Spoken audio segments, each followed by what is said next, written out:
Everyone, welcome back to my channel. जैसे कि आप लोग जानते हैं कि आज ट्यूसडे है और आज हम बात करेंगे एक नई किताब के बारे में। इस किताब का नाम है गुड वाइब्स गुड लाइफ। इसे लिखा है वेक्स किंग ने, जो कि खुद एक माइंड कोच, राइटर और एंटरप्रेन्योर है। इस किताब के कंटेंट पर जाने से पहले मैं इस किताब के कवर की बात करना चाहती हूँ, जो कि बहुत ही ज़्यादा खूबसूरत है। मुझे इस किताब का कवर इतना ज़्यादा पसंद आया ना कि ये उन किताबों में से है कि शायद मैं अगर बुक स्टोर जाती तो मैं इसका कवर देख के ललचा जाती। इसका कवर बहुत ही मिनिमल और बहुत ही एस्थेटिक है। इतना एस्थेटिक है कि इसे आप एक्चुअली अपनी इंस्टाग्राम पिक्चर्स में यूज़ कर सकते हैं। खैर, अब आते हैं इस किताब के कंटेंट के ऊपर। तो ये जो किताब है इसको 7 पार्ट्स में डिवाइड किया गया है। इन 7 पार्ट्स में डिफरेंट टॉपिक्स पर बात होती है, जैसे कि वाइब्स पर, प्रायोरिटी पर, मैनिफेस्टिंग गोल्स पर, पेन एंड पर्पस, इस तरह की चीज़ों के बारे में बात होती है। Just like a typical self help book जो आप मोस्टली सेल्फ हेल्प बुक्स में पढ़ेंगे। इस किताब के शुरू में ही वेक्स किंग बात करते हैं लॉ ऑफ वाइब्रेशन की। आई एम श्योर आपने लॉ ऑफ अट्रैक्शन के बारे में ज़रूर से ज़रूर सुना होगा, और बहुत लोग लॉ ऑफ अट्रैक्शन पढ़ के ऐसा सोचते हैं कि वो जो भी सोचेंगे वो बस हो जाएगा। जैसे कि मैं इस टाइम सोचूं आई वॉन्ट 1 मिलियन सब्सक्राइबर्स। प्रेरिका प्रेरिका प्रेरिका। तो देखा आपने, ऐसे सोचने से तो 1 मिलियन सब्सक्राइबर्स नहीं होंगे ना, वीडियोस अपलोड करने होंगे और आप लोग का भरोसा जीतना होगा। तो यहीं पर बात आती है लॉ ऑफ वाइब्रेशन की, जिसकी बात इसमें वेक्स किंग करते हैं।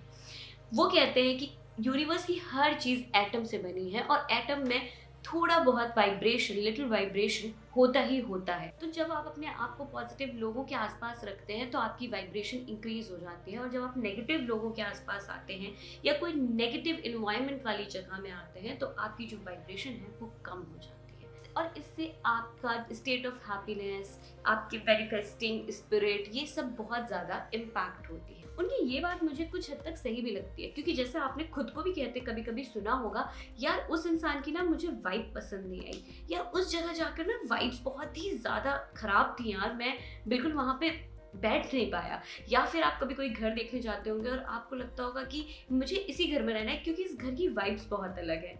कुछ याद आया ऐसा आप या आपके आसपास के लोग ज़रूर से ज़रूर बोलते होंगे, मैं तो बोलती हूँ। तो मैं उनकी, जब मैंने ये शुरू में ये पॉइंट पढ़ा और मुझे लगा यार ये तो कोई नई चीज़ है, क्योंकि अभी तक मैं सिर्फ लॉ ऑफ अट्रैक्शन के बारे में सुनती हुई आ रही थी। तो for the first time in my life I heard about law of vibration, और मुझे लगा शायद मुझे इस किताब के अंदर काफ़ी कुछ नया जानने को मिलेगा। लेकिन यहीं पर मैं थोड़ा डिसअपॉइंट हुई।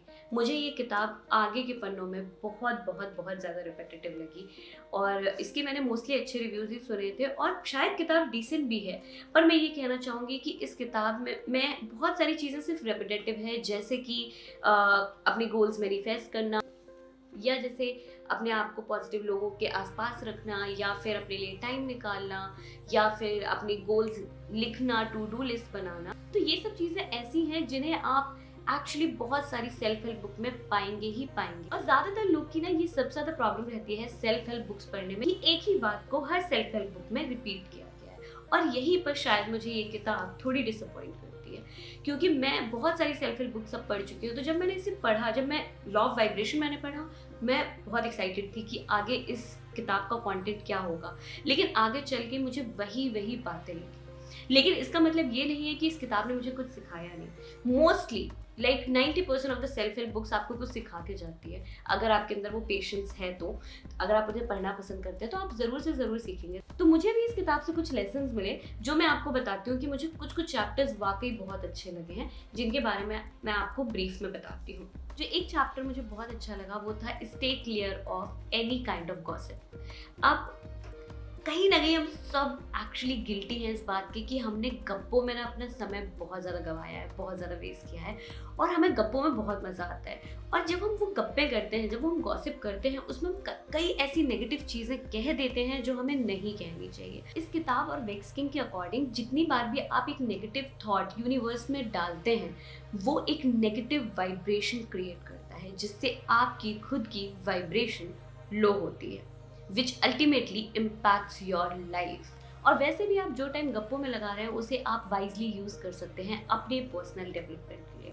बात तो सही है। सेकंड जो चैप्टर है जो मुझे बहुत अच्छा लगा वो है स्टडी योर इमोशंस। हमें ज़िंदगी में बहुत सारी चीज़ें बताई जाती हैं लेकिन हमें ये नहीं बताया जाता कि हमें अपनी इमोशंस को कैसे स्टडी करना है। हमें बताया जाता है पॉजिटिव रहो, पॉजिटिव रहो, पॉजिटिव रहो। ये किताब बोलती है कि जी नहीं, इस तरह से आपको पॉजिटिव नहीं रहना है।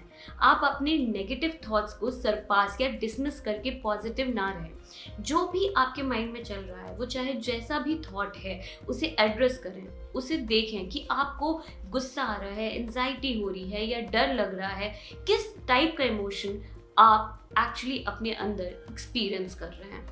तो आपके लिए ये ज़रूरी नहीं है कि आप तुरंत उन सारे जो थॉट्स हैं उनको डिसमिस करके आप सीधे पॉजिटिव हो जाएं। No, this is called toxic positivity.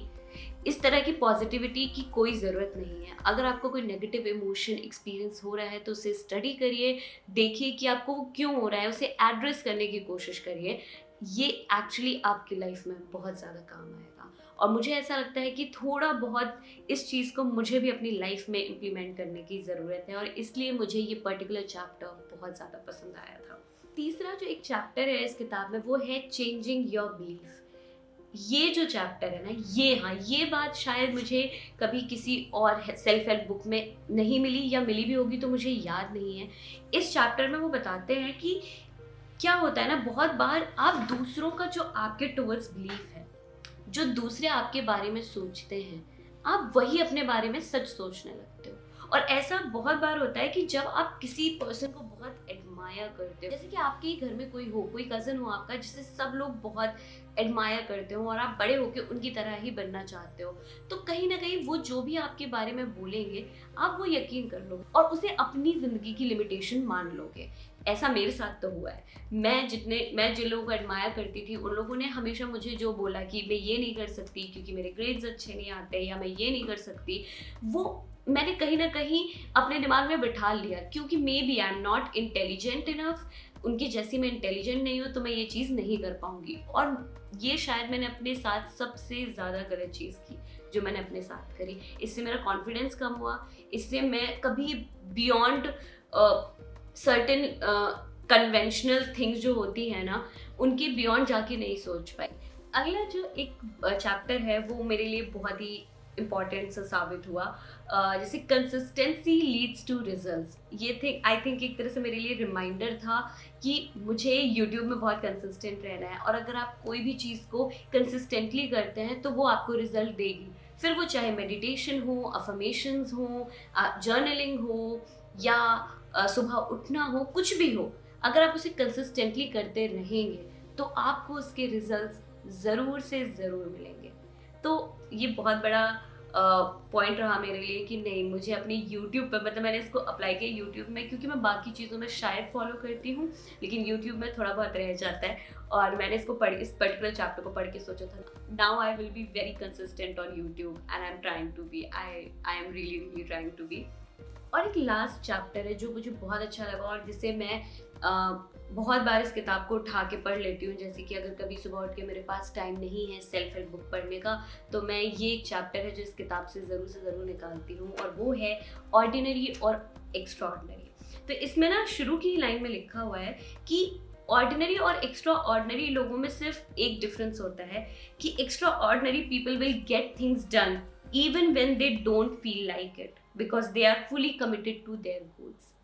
This particular line is stuck with me since I have read this book. और मुझे ऐसा लगता है कि ये बहुत सारे लोगों के साथ होता है, हम सबके साथ होता है कि हम सब बहुत ज़्यादा प्रोक्रेस्टिनेट करते हैं। और चाहे वो योगा हो, चाहे वो कोई भी नई हैबिट हो जिसे हम अपने अंदर डालने की कोशिश करते हैं, उसको करने से पहले हम सब के अंदर एक बार ख्याल आता है यार आज रहने देते हैं, एक दिन छोड़ने से क्या हो जाएगा, एक दिन सुबह नहीं उठूंगी तो क्या हो जाएगा, एक दिन योगा नहीं करूंगी तो क्या हो जाएगा, या एक दिन मैं अगर सैटरडे वीडियो नहीं डालूंगी तो क्या हो जाएगा। आप समझ लो इस तरीके से।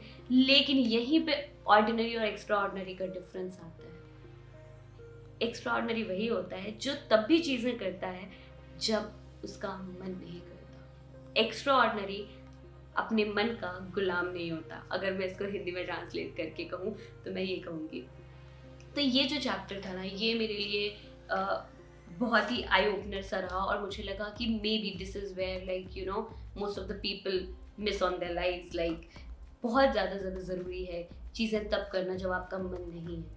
अगर आपने कोई चीज़ अपनी प्रायोरिटी बनाई है, उसे सेट किया है, तो आपको उसे कंप्लीट करना चाहिए। और अगर आप ऐसा करोगे तो वहीं पे सारा डिफरेंस है।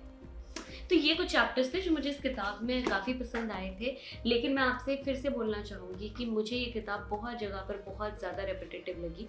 उसका एक रीज़न ये हो सकता है कि मैंने बहुत सारी सेल्फ हेल्प बुक्स पढ़ रखी हैं, तो यही सारा कंटेंट बाकी सेल्फ हेल्प बुक्स में भी था, तो कुछ ऐसा नया नहीं था मेरे लिए। तो अगर आप एकदम पढ़ना शुरू कर रहे हैं और आप कुछ इजी लैंग्वेज में पढ़ना चाहते हैं और कुछ बहुत ही रिलेटेबल पढ़ना चाहते हैं, जैसे कि कभी कभी आप इंस्टाग्राम कैप्शंस पढ़ते हैं और आपको बहुत लगता है कि ये बहुत रिलेटेबल है, ऐसा कुछ रिलेटेबल पढ़ना चाहते हैं इजी लैंग्वेज में, तो ये किताब परफेक्ट है।